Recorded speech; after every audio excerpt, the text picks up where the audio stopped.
말씀을 기다리며 교독합니다. 주님은 우리의 하나님이십니다.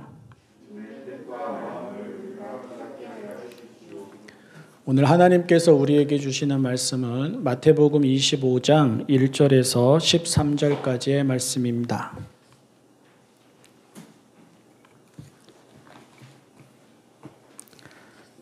세번역 성경 신약 45쪽 마태복음 25장 1절에서 13절까지의 말씀입니다. 그런데 하늘나라는 저마다 등불을 들고 신랑을 맞으러 나간 10처녀에 비길 수 있을 것이다. 그 가운데서 5은 어리석고 5은 슬기로웠다. 어리석은 처녀들은 등불은 가졌으나 기름은 갖고 있지 않았다. 그러나 슬기로운 처녀들은 자기들의 등불과 함께 통에 기름도 마련하였다. 신랑이 늦어지니 처녀들은 모두 졸다가 잠이 들었다. 그런데 한밤중에 외치는 소리가 났다. 보아라, 신랑이다. 나와서 맞이하여라. 그때 그 처녀들이 모두 일어나서 제 등불을 손질하였다.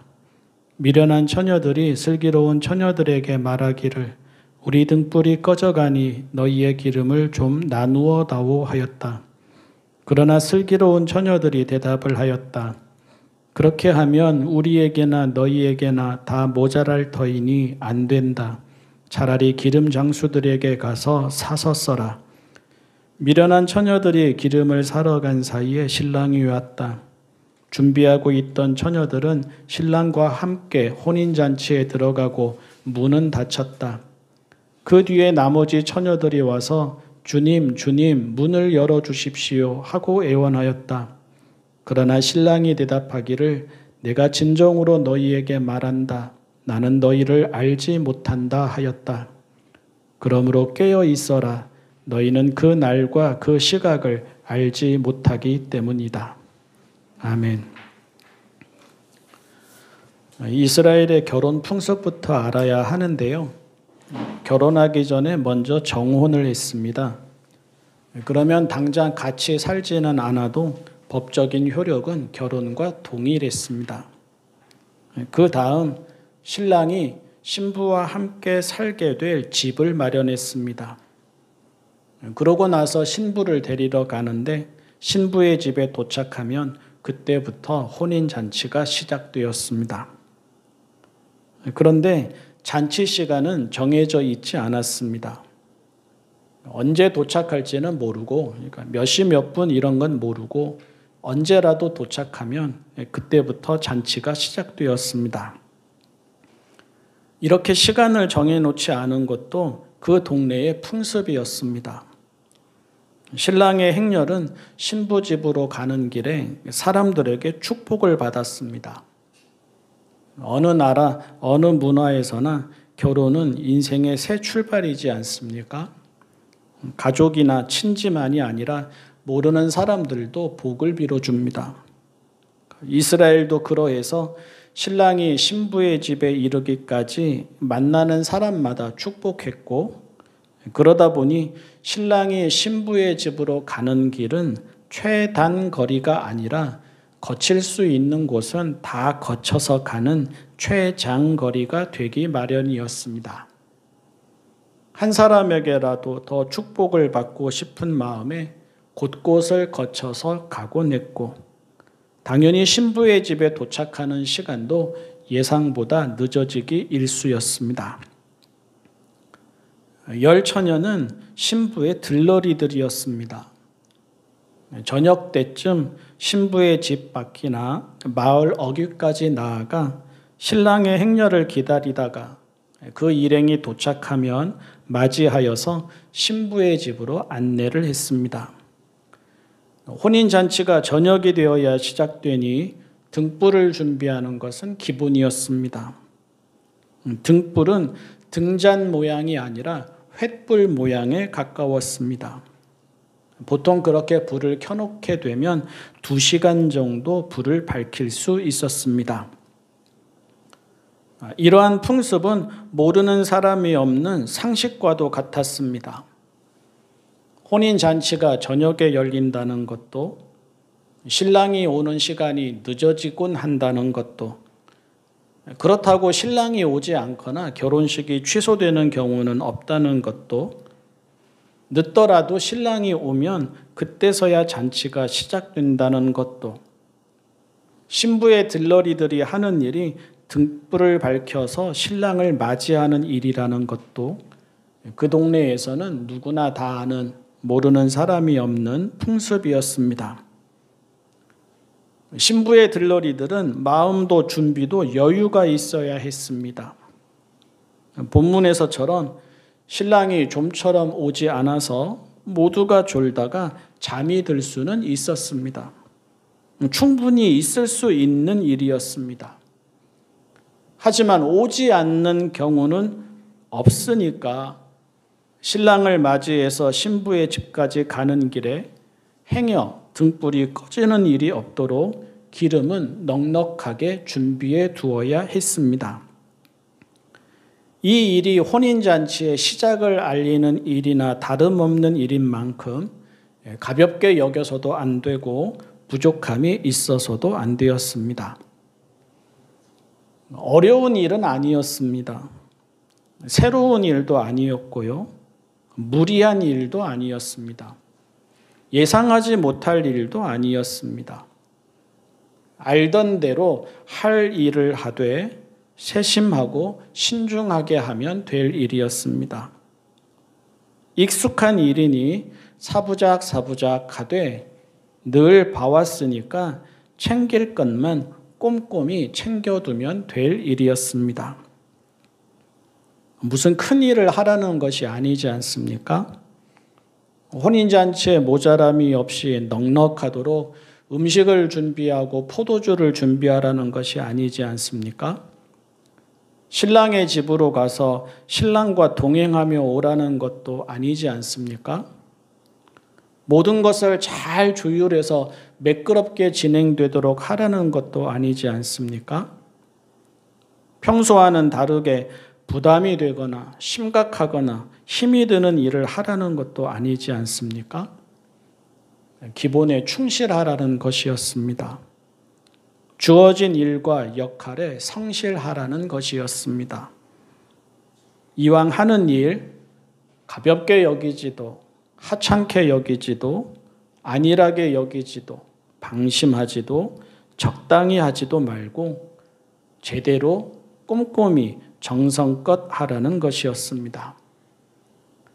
할 일만 하고 있으면 되는 일인데 그 일마저 미루거나 하지 않다가 당황하거나 난처해지는 상황은 없어야 한다는 뜻이었습니다. 생각해 보면 모든 일이 다 그렇습니다. 평소에 하던 일을 사부작 하고 있으면 됩니다. 집안 살림도, 농사일도, 회사일도, 학교 공부도, 운동도, 건강관리도 무슨 새롭고 기발하고 희한하고 대단하고 유난한 일을 하는 것이 아니지 않습니까?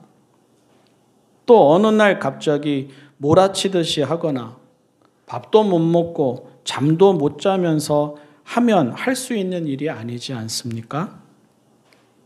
또 그렇다고 해서 모든 순간을 군인들이 경계를 서듯 정신 바짝 차려서 졸아서도 안 되고 딴짓을 해서도 안 되는 그런 일도 아니지 않습니까?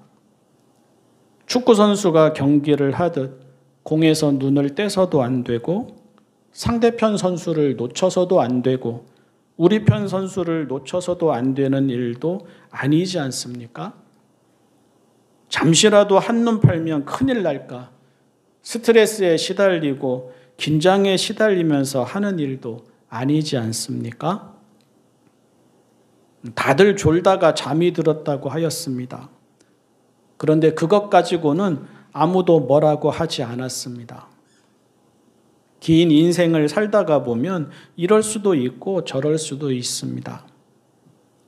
예상하지 못한 상황을 겪다가 보면 이럴 수도 있고 저럴 수도 있습니다. 24시간을 눈 부릅뜨고 살지는 못합니다. 매 순간을 바짝 긴장해서 살지는 못합니다. 인생은 한순간의 치열한 싸움이 아닙니다. 인생은 긴 여정을 사부작 꼼지락 걸어가는 것입니다. 다만 손은 놓지 말아야 합니다. 할 바는 하고 있어야 합니다. 설거지 미루고 쌓아두면 안 되듯이, 숙제 미루고 쌓아두면 안 되듯이, 일기 미루고 쌓아두면 안 되듯이, 그때그때 할 일은 하고 준비할 것은 준비하고 챙겨둘 것은 챙겨두어야 합니다.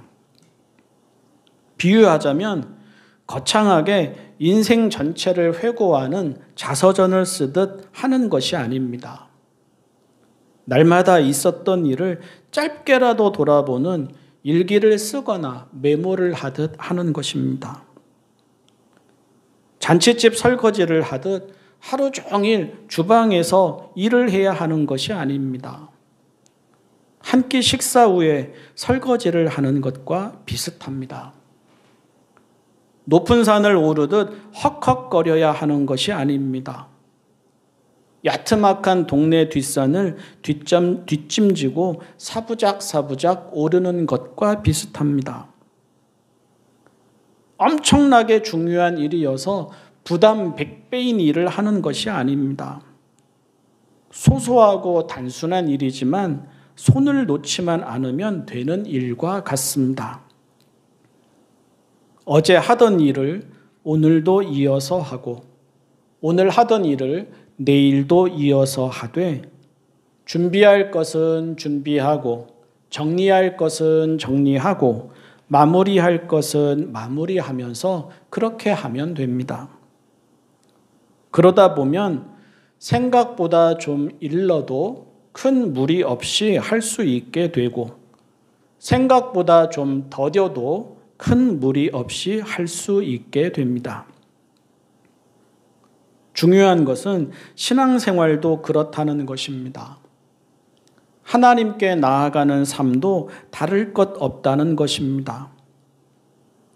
언젠가 우리 모두가 하나님의 나라에 가게 될 텐데 그 날을 위한 준비도 그래야 한다는 것입니다.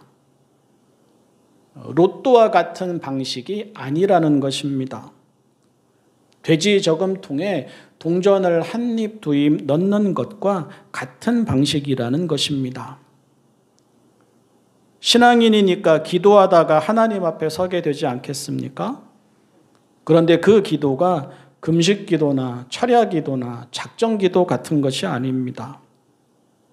어려운 기도가 아니고 유창한 기도가 아니고 눈물 콧물 흘리는 기도가 아니고 방언 기도가 아니고 목숨 걸고 하는 기도가 아니고 수시간씩 하는 기도가 아닙니다.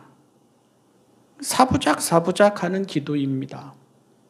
물 마시듯 밥 먹듯 커피 마시듯 아침 인사하듯 짧고 단순하고 소소해도 날마다 꾸준히 성실히 하나님 앞에 앉아서 드리는 기도입니다. 그런 기도를 10대에 시작했든 20대에 시작했든 30대에 시작했든 40대에 시작했든 50대에 시작했든 하나님 부르시는 날까지 아침 뉴스 보듯 저녁 뉴스 보듯 사부작 하는 것입니다. 예배도 마찬가지이고 헌신도 마찬가지입니다. 그 예배가 사경회나 부흥회나 특별집회나 기도원의 예배이겠습니까? 그 헌신이라는 것이 선교사가 되거나 모든 것을 바치거나 가정과 생계도 내려놓고 봉사만 하는 헌신이겠습니까? 사부작 하는 예배이고 사부작 하는 헌신입니다. 특별하지 않아도 때가 되면 일어나고 먹고 마시고 일하고 사람 만나고 잠을 자듯 하는 예배이고 대단하지 않아도 평소 하는 일을 하나님 섬기듯 하는 헌신입니다. 우리 교회와 우리 성도들에게 필요한 신앙생활의 모습이 어떠해야 할까 생각해 보았습니다. 내린 결정은 사부작입니다. 사부작이라는 말은 별로 힘들이지는 않아도 계속 가볍게 행동하는 모양을 나타내는 말입니다. 집에서도, 일터에서도, 교회에서도 그런 마음과 자세로 하루하루를 살아가면 충분합니다. 무슨 거창한 일을 한다기보다 주어진 자리에서 해야 하는 일을 꾸준히, 성실히, 신중히, 꼼꼼히 감당하면 충분합니다. 집안 살림도 사부작하면 화려하지는 않아도 무리할 일은 없을 것이고, 회사 일도 사부작하면 대단한 성과는 없어도 무리할 일은 없을 것이고, 건강관리도 사부작하면 엄청난 효과는 없어도 무리가 가는 일은 없을 것입니다. 성경을 읽을 때에도 작정하고 힘들여서 읽지는 못해도 사부작 읽다가 보면 그만큼 눈이 열리고 마음이 열릴 것입니다. 기도를 할 때에도 작정하고 힘들여서 새벽 기도, 1시간 기도, 40일 기도 이런 것들은 못해도 사부작 기도하다가 보면 날마다 하나님 앞에는 앉게 될 것입니다.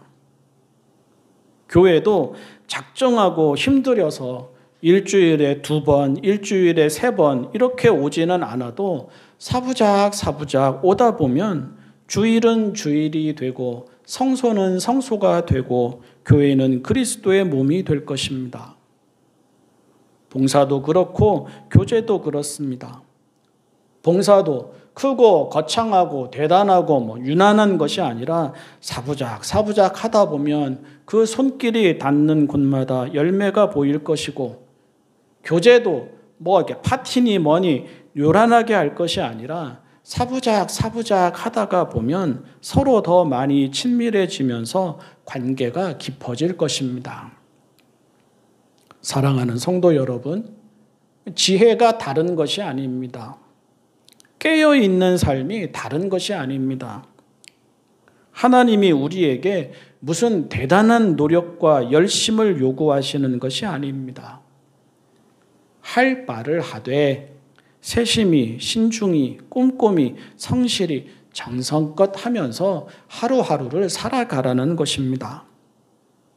그러다가 보면 뒤늦게 후회하는 일도 없을 것이고, 준비가 안 되었다고 당황하게 되는 일도 없을 것입니다. 기도하겠습니다.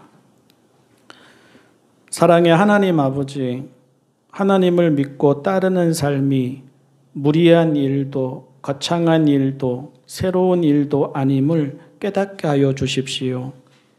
허락하신 자리에서 할 일을 하되 세심히, 신중히, 꼼꼼히, 성실히, 정성껏 하게 하여 주십시오. 사부작 성경을 읽고 사부작 기도를 하고 사부작 교회에 오고 사부작 봉사를 하고 사부작 교제를 하게 하여 주십시오. 예수님의 이름으로 기도합니다. 아멘.